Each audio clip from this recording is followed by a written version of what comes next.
welcome back to my channel. If you're new here, my name is Brittany and I'm a content creator who provides content creation tips and tricks for new and beginning content creators, UGC creators, and I also throw in a little bit of productivity tips in the mix as well.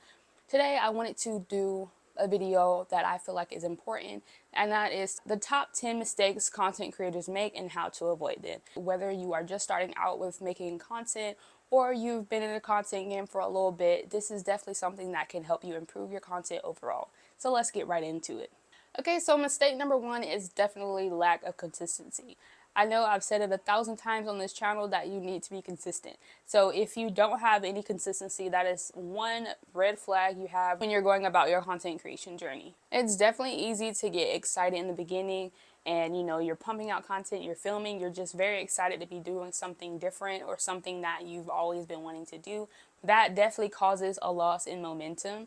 That makes sense because you're so very excited to get started. You are very excited to, get into content creation. You're starting to film, you're practicing editing, all of it is just so fun, and then you lose momentum. To avoid this, I would suggest creating a content calendar and actually stick to it. We all should know by now that consistency helps build your audience and helps them want to keep coming back to your content. Next up is ignoring your analytics. Yeah, analytics might be something that is harder to understand in the beginning, but it's something that you should definitely take note of and stay up to date with, because your analytics is telling you what pieces of content is working, what pieces of content are working, who's actually engaging with your content, if you are reaching your actual followers or if you're reaching people that aren't even following you. Like, that is where all that lives. That all lives in your analytics. So if you are ignoring it, you are still, consistently pumping out content that isn't getting anywhere because you're not checking your analytics. So for YouTube, that's stuff like watch time, click-through rate. Like, you want to pay attention to those, and then they'll definitely be different for other platforms like Instagram and TikTok, but you still have some type of insights or analytics that you can look at that tells you how your content is doing and who is actually reaching. And if you are paying attention to your analytics, and I'm not saying be an analytic junkie and check your analytics 5 times a day, I'm not saying do that, but at least once a week, once every 2 weeks, once a month, go down in your analytics and check what your content has been doing and who you've been able to reach within your content.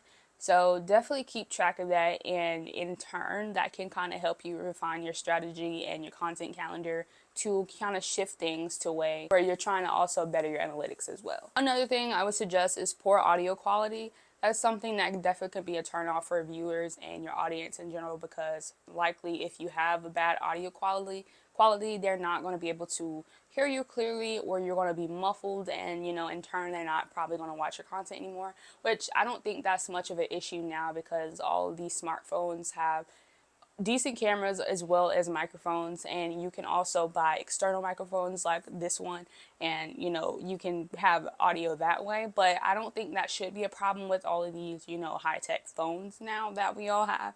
So but that's definitely something you want to pay attention to. You want to make sure when you are filming, you want to make sure your voice can come off clearly and that you can be understood by whoever is going to be watching your content. Okay, things like titles and thumbnails are definitely something that is first shown to your audience for your content, no matter what platform. For YouTube, you're going to have thumbnails, and for Instagram and TikTok, you can put titles onto your reels and stuff like that, because they do show like that in your profile grid. If you pick a picture or if you have like a title, you can put that in as your cover for whatever you're posting anywhere. So neglecting to have those, like if you're talking and you're providing some good information that can be useful for who's ever watching your content, but they go to your page and they just see like your head, like they don't know exactly what you're talking about. Try to have some type of title there, or create some type of thumbnail that you can use as a cover so people will want to click on it and actually hear what you have to say and know exactly what you want to say, because you made a thumbnail and or title that can explain to them what you're going to be talking about. And honestly, you can use Canva. Canva is free. They also have a paid version, but you can use Canva to make a little graphic if you want to just create an entire thumbnail. I make my thumbnails for YouTube on Canva, and I also use Canva for a plethora of other things that I can get into later. But use Canva even if you want to create a graphic or a thumbnail for your Instagram videos or your Instagram reels, you can do that all in Canva. And if you want a Canva tutorial, because like I said, I spend a lot of time in Canva myself, definitely leave that down below or leave me your questions and I can maybe make a Canva related video for you all. But definitely let me know. But yeah, you can use free services. You don't have to pay anybody to do it. You can just pretty much learn the basics to make a thumbnail and a title or a graphic for whatever you're posting. So you can have some type of thumbnail and or title so you can let your audience know what your post is going to be about. I know I've said this before, but engagement is definitely key. So not responding to comments you get or engaging with your audience can kind of make you seem distant in your content, which you're not wanting to be. If you are, if you have a love or a passion of what it is you're doing and you're trying to reach the people that you're trying to reach, you want to engage with them if they do engage with you. And like I've said before, you cannot expect engagement without engagement. So kind of leave some open-ended questions for them in your content so that they have a chance to respond if they want to, and just continue to try to do that because it looks like you're actually trying to engage with the people that can possibly engage with you, and in turn some people might start engaging. And when that happens, definitely make sure you reply to comments, you listen to what they say. If they're asking for a specific video for you, let them know what's on the way if you feel that it is necessary in your niche, or you can just answer the question for them if you don't have the means or wish to make that video. But still keep them in mind when you are creating your content, because at the end of the day, if they're inquiring about information from you specifically, that's what they're wanting to see. Definitely keep that in mind when you're creating your content, to check for engagement as well, because that's how that works. And I want to say this is something YouTube specific, but overlooking SEO is definitely something that can hurt you in the long run. Overlooking SEO can limit your reach. And like I said before, I think I've said before in a previous video, I'm not an SEO expert. I'm still kind of learning the ins and outs of using SEO and like SEO keywords and all that stuff. Like I'm still kind of, fumbling with that. That's why I haven't made a dedicated video on it, because I don't want to come up here and teach you guys something that I don't really know myself. So that just doesn't make sense to me. So once I feel like I'm familiar with it, I would definitely come make a video for it. But overlooking SEO is something that is not going to help you in the long run, because it's going to limit your reach, essentially. Overlooking SEO would definitely kind of limit your reach, because you're not able to reach the people you're wanting to reach because you don't have, SEO. And you're like, what the heck is SEO? It's called search engine optimization. And with that, you can use like SEO keywords, hashtags, tags in your YouTube video description and in the tag section of your YouTube video. And that's just kind of reaching out or trying to reach the people that you're trying to reach. And also tools like TubeBuddy and vidIQ can help with these as well if you're wanting to kind of know more about it before trying to do it yourself. But all in all, it helps your videos get better visibility, if that makes sense. Okay, next thing I have is choosing quantity over quality. That is definitely a mistake that you should not be making when you are a content creator. You would definitely want quality over quantity, because if you're posting like 2-3 videos a week on YouTube, or you're posting every single day on Instagram and TikTok, like, are you actually putting out quality content, or are you just doing something that, is just quick, or you didn't feel like editing, or you didn't feel like doing this and you wanted to, put something out just to have something out? Because in the long run, that's going to get you burned out. It's going to get you burnt out, and you're not even want to do that anymore. So when you are sitting down to plan your content, try to figure out what you can do if you're wanting to do like short form and long form content like YouTube videos. What kind of YouTube videos are you going to want to do? Do you want to just edit those down into shorts, or do you want to sit and film short form videos as well? Do you want to do text on screen videos? Do you want to do like a series for short forms? Like, there's literally so many options that you can go about creating both long and short form content. But I would actually prefer you guys choose quality videos, quality information, quality editing, quality everything, over just trying to spit out a piece of content every week because you think that's what you're supposed to do. Because in the long run, you're not going to get a lot of reach, because you're just aimlessly putting out content and you are going to likely get burned out. I don't want that for you. So when you are sitting down to plan, try to figure all that out before you even hit the recording button on your device, and so you can know exactly what you're going to be doing and be strategic about how you put your content out and what you are putting in your content. Also, I would say that a lack of planning can also be a mistake that you can avoid. And I just kind of covered this in the last section, but a lack of planning can definitely result in disorganization and sometimes missed opportunities. Definitely planning is crucial. I wish someone had told me that sooner, because content planning is definitely the most important part when it comes to creating content. You can sit in front of a camera all day, you can edit your content, you can put it out, but if you don't have a plan, I know some people feel like some people can just put out anything and everybody just gravitates toward them, gravitates to them. Like, shout out to y'all, because some people you actually have to plan and, structure your content, figure out what exactly it is that you want to do and how you want to come across. Like, there's a lot of things that go in that, and that can be mentally draining at times. But it's absolutely crucial. That and consistency is something that is going to get you very far in content creation if you actually pay attention to what it is that you need to do. And that's based off things like analytics, audience feedback, like all that stuff is included in that. So it is definitely best to plan out your content in advance, like outline your videos. If you have certain talking points that you want to do, prepare your, your setup, make sure everything is right and in place for you to go ahead and film and all that good stuff. And I will have goals for every video, like what is it that you want, what's the point that you want to come across? What is the most important piece of that content that you want to stick with the people who's watching it? Like, these are some of the things that you need to take in consideration when you are planning your content, because that's going to help in the long run, and it's going to give you more ideas of what to do in your content. Another mistake I would say for especially new content creators is not trying to collaborate with other content creators. And I'm not saying collaborate with, a creator and, do a live or, do a piece of content together. Collaborating with another creator could also mean just reaching out to them. Like, hey, I love your content. I'm in the same niche. Like, do you have any advice? Do you have any things, like, where do you get your content ideas? Like, it doesn't have to be, you guys going half and half on a piece of content. It doesn't have to be that. It could just be talking with other creators in your niche, getting inspiration from them, asking them how they deal with this, asking them how they deal with that.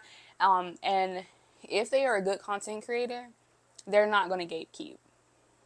I said it. If they are a good content creator, they're not going to want to gatekeep, because they should know by now that there's a million other people in their same niche, and we all will likely talk about the same things. I'm not saying copy people's content whatsoever, but you can definitely take inspiration from them, get ideas from them, and if they're willing to share that information, you can ask them how they get their ideas or what they use for this, how they make their thumbnails. Like, you can ask that. If they're a good content creator, they will likely answer your question and not try to gatekeep, because I'm not trying to gatekeep anything. I already told y'all whatever I learned, and here I come and share. So, like, if y'all want to ask me questions on how I film, how I edit, ask it. If you want to ask me questions on how I make my thumbnails or how I do whatever else, just ask me. I'm going to tell you, okay? Okay. Finally, the last mistake that I have for new content creators is giving up too soon. Giving up too soon is definitely a common mistake when it comes to content creation. Growth takes time. Growth takes patience, okay? You are not going to blow up overnight, and for those that do, that is very rare, okay? You are not going to blow up overnight. It's going to take time. It's going to take blood, sweat, and tears sometimes. It's going to take patience. It's going to take a lot of consistency. It's going to take a lot of trial and error. Like, if you really, really want to do content creation, you can't look at, oh, this is something I can do for a job. I can do I can be a full-time content creator. You're going to have to get to that point, okay? You are going to have to put in long hours. You are going to have to put in blood, sweat, and tears to keep up with content creation. That's why I stress having multiple platforms: YouTube, Instagram, TikTok, X. I'm bad. I don't be on X like that. But I'm trying to get better at being consistent across all of the social media platforms that I can, because you want that reach, okay? You want, to create content. So if that is something that you want to do, you can't give up too soon. So if you are, starting content creation journey, you are posting like you should, you're staying consistent, you're planning, you feel like your content is quality, and you're not getting views or you're not getting engagement, and you just feel like, why am I doing this? Trust me, I've been there. Okay, I have been there. I'm like, yeah, this is going to do it. Okay, this video is going to blow me up. This video is going to catch a whole lot of people. They're going to be interested in what I have to say. And then I don't get views. Okay, that's just called being a new content creator, a small content creator, because content creation world is full of people. Okay, and some people have been around longer than others. So when these new content creators come up, we don't know you, nobody knows me. Okay, so you just have to work your way up the ranks. That's literally what you have to do, and you have to be patient. Look how far I've come, and I'm still not where I want to be. But did you see me stop? I did take a break last week, I ain't gonna lie, because I just was overwhelmed with work and like content creation stuff, Twitch stuff. So I just said no video last week. But you have to do that for yourself sometimes, because nobody's holding you gunpoint to film a video. Okay, if you need to take a break, but do not give up. Okay, if you take a break, take a week, take a few days, but don't give up. Okay, because the longer you are away from it, the harder it's gonna be to get back into it. And if you did have a momentum with viewers and engagement, and you take a long break, it's probably going to be harder for you to get that back up if you decide to give up, or be discouraged and like nobody's watching my content.